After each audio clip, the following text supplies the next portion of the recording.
Durante el siglo XIX, la existencia del Río de la Reconquista y su proximidad con la ciudad de Buenos Aires y el puerto proporcionaron las condiciones ideales para la instalación de molinos harineros que utilizaban energía hidráulica en nuestra zona. Algunos de estos molinos harineros continuaron funcionando con este tipo de energía hasta principios del siglo XX,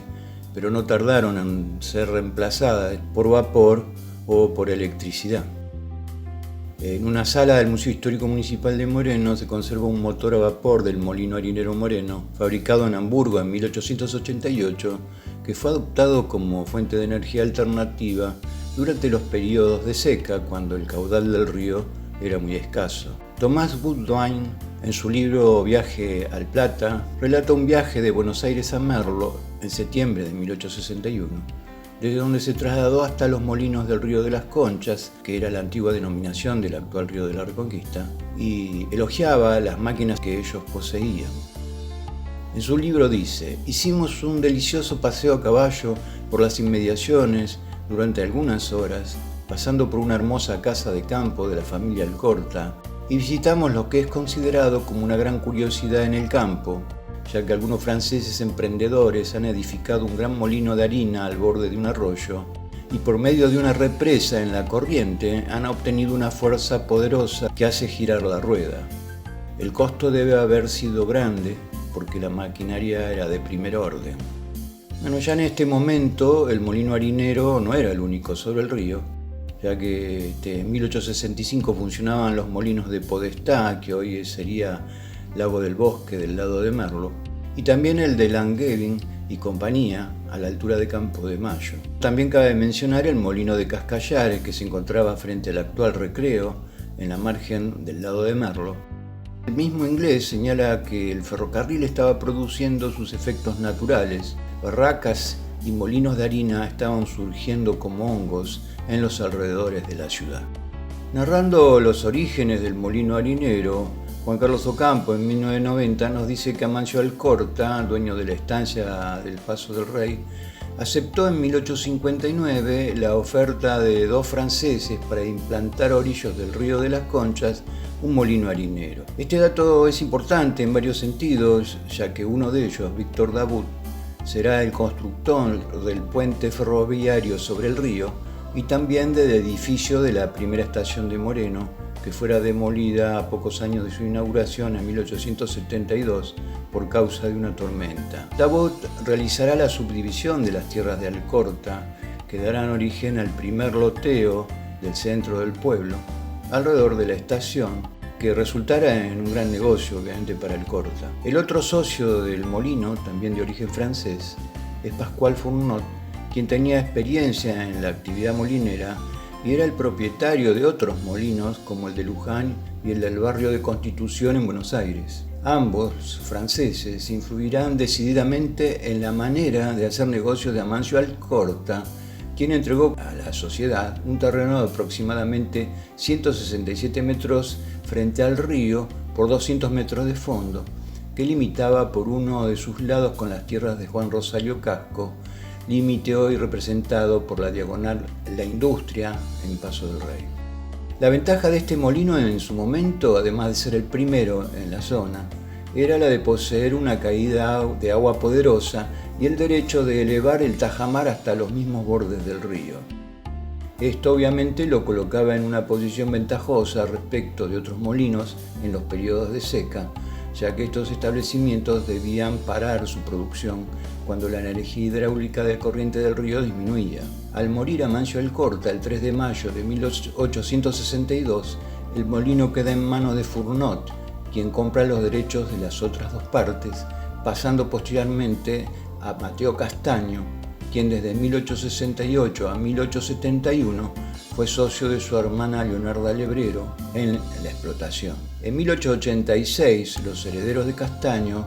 vendieron el molino harinero a Eduardo Zimmermann, quien pertenecía a una familia de reconocida actividad comercial y que interviniera en la vida política de Moreno. En 1886, Zimmermann vendió el molino a Bernardo Chigaren, quien fue el último poseedor del molino funcionando como tal. Emigrado a la Argentina, donde se convirtió en empresario de molinos harineros, llegó a poseer 3 establecimientos ubicados en Bragado, en Capital Federal, y el de Moreno. El molino harinero tuvo un grave incendio el viernes 8 de mayo de 1914, destruyéndose los galpones y las existencias de trigo y harina que había en sus almacenes. Pudieron salvar parte de las máquinas y del edificio, y el origen del siniestro se atribuyó a las consecuencias de un rayo o de un cortocircuito. Otro de los inconvenientes sufridos fue la voladura del problemático tajamar por manos anónimas y la prohibición oficial de reconstruirlo. Chigaren vende las instalaciones del molino en 1917, pero conservó para sí la casa quinta aledaña.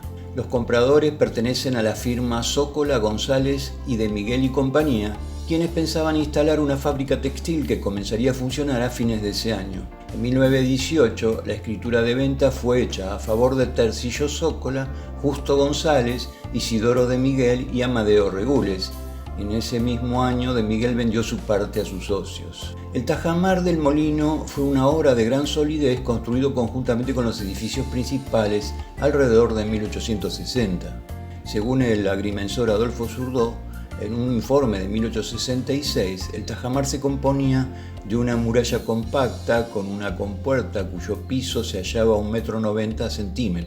Al serles concedidos a sus dueños la licencia de construcción, se les otorgó el privilegio de elevarlo de acuerdo con sus necesidades futuras. Formaba este tajamar un gran espejo de agua y por un canal de desviación producía con gran fuerza una corriente que impulsaba las maquinarias. En verano, muchas personas se acercaban al tajamar para nadar en las aguas de aquel espejo de agua, que poseía unos 4 metros de profundidad. Ocurrieron varios accidentes en los que murieron ahogados, entre ellos mi tío abuelo Pedro, en 1905.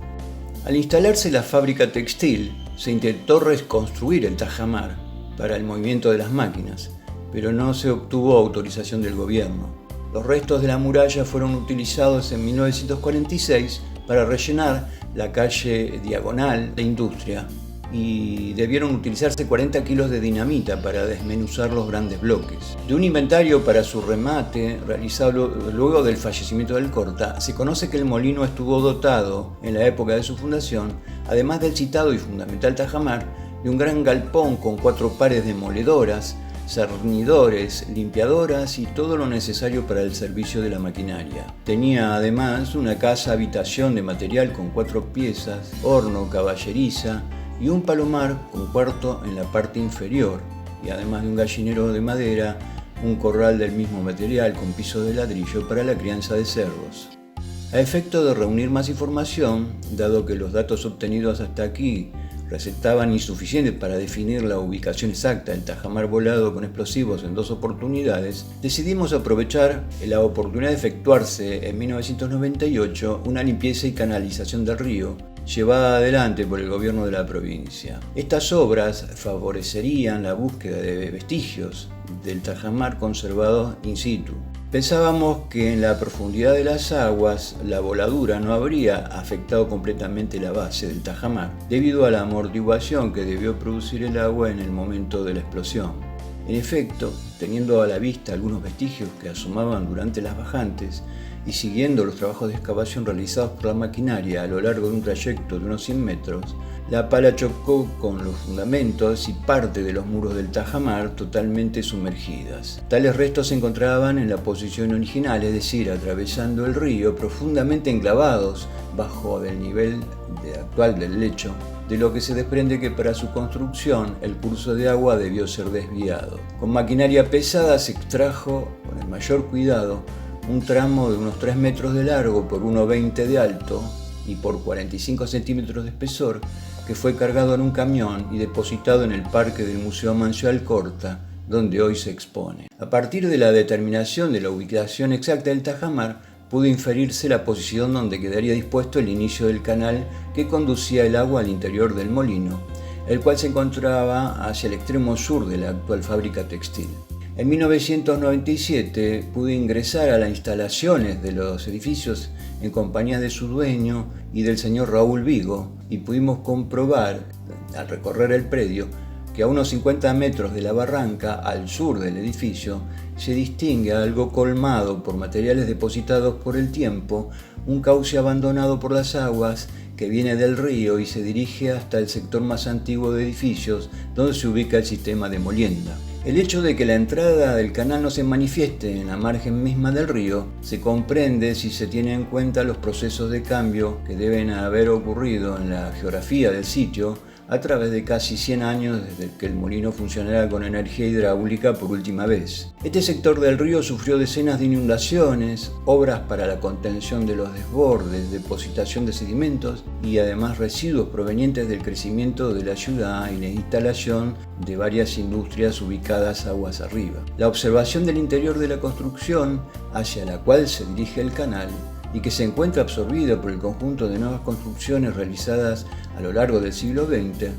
reveló bajo nivel del piso, a modo de fosa abierta, un sistema de drenaje de aguas que lo recorre y vestigios de piezas de madera y hierro que formaron parte del sistema de molienda. No pudimos realizar mejores observaciones debido por una parte a que el propietario se mantuvo un tanto reacio a ello y por otra a que el recinto era utilizado como depósito de materiales en desuso que impedían una buena visualización. En cuanto al aspecto edilicio y teniendo en cuenta la simultaneidad de las obras de construcción mencionadas por Zurdo en 1866, existe completa concordancia de los materiales utilizados en el recinto del molino con los observados en la construcción del tajamar. Ello permite inferir que dicha construcción de unos 200 metros cuadrados en su parte principal corresponde al edificio del molino harinero de 1859, luego modificado e integrado a las ampliaciones realizadas por la fábrica textil a partir de 1917, incluyendo la chimenea de unos 35 metros de altura destruida durante el tornado de 2012. Del sistema observado y por comparación con otros molinos de la época, se desprende que el aprovechamiento de la energía hidráulica del molino harinero Moreno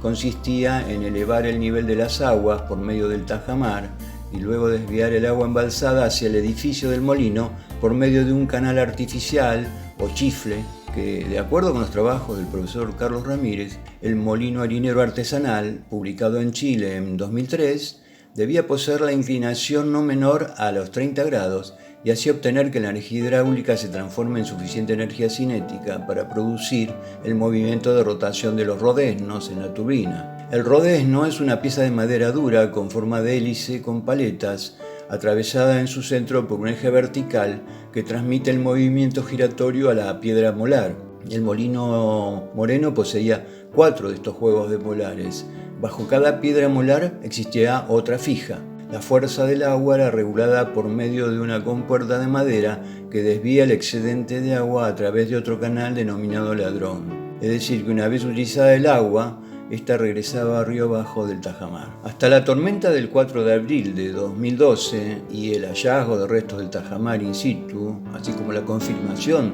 de supervivencia de gran parte de la construcción original del molino y sus instalaciones, nos alentaba a proyectar la elaboración de una ordenanza de declaración de interés municipal y proponer otorgarle al sector del antiguo molino la categoría de monumento histórico industrial arquitectónico. Incluso conversamos sobre ello con su propietario de aquel entonces. En la actualidad, y pese al deterioro ocasionado por el paso de los años y este tornado, que voló parte del techo del edificio del primitivo molino, aún puede pensarse en la posibilidad de su preservación como un gran aporte al patrimonio histórico local. Tal vez sea posible que en medio de las grandes transformaciones urbanísticas que actualmente se desarrollan en aquel sector de Paso del Rey, y con la buena disposición de los actuales propietarios del primitivo molino, el progreso, al menos por esta vez, contemple conservar lo más valioso del patrimonio histórico arquitectónico que posee la ciudad.